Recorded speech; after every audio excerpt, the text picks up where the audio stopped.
இப்போ ஒரு work out பண்ண போறோம்னா எடுத்த ஃபர்ஸ்ட் செட் ஹெவியா ட்ரெயின் பண்ணுமா இல்ல ஃபர்ஸ்ட் செட் கம்மியா ட்ரெயின் பண்ணுமா? இப்போ நீங்க மசில் பில்டிங்காக தான் ட்ரெயின் பண்றீங்க அப்படின்னா உங்க ஃபர்ஸ்ட் ப்ரையாரிட்டி எதுவா இருக்கும்னா அதிக வெயிட் வச்சு அதிக ரெப்புடேஷன் போடுறதா தான் இருக்கும். பட் இதுதான் ப்ரையாரிட்டின்னு சொல்லி நீங்க ஃபர்ஸ்ட் செட் ஹெவியா ட்ரெயின் பண்ணீங்கன்னா அது அவ்வளவு எஃபெக்டிவா இருக்காது.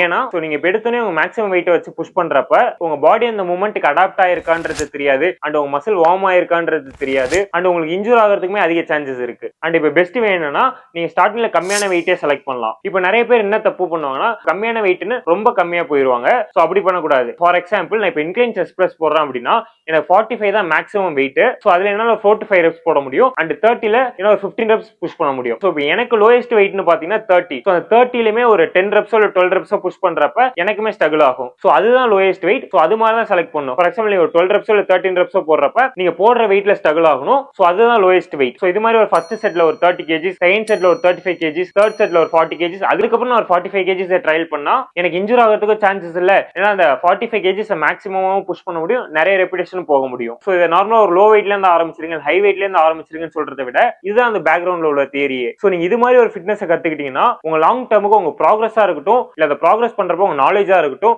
ரெண்டுமே நல்ல மேக்ஸிமமா இருக்கும். அண்ட் நீங்க இதெல்லாம் இன்னும் ரொம்ப டீப்பா கத்துக்கணும்னா நீங்க கோச்சிங்ல ஜாயின் பண்ணிக்கலாம். இப்ப டிரான்ஸ்ஃபர்மேஷன் மட்டும் இல்லாம அதுலயும் நல்ல நாலேஜா போகணும்னா எனக்கு டிஎம் பண்ணுங்க. சோ இந்த ப்ராசஸ்லாம் எப்படி இருக்குன்னு சொல்றேன். சோ நம்ம டிஸ்கஸ் பண்ணுவோம்.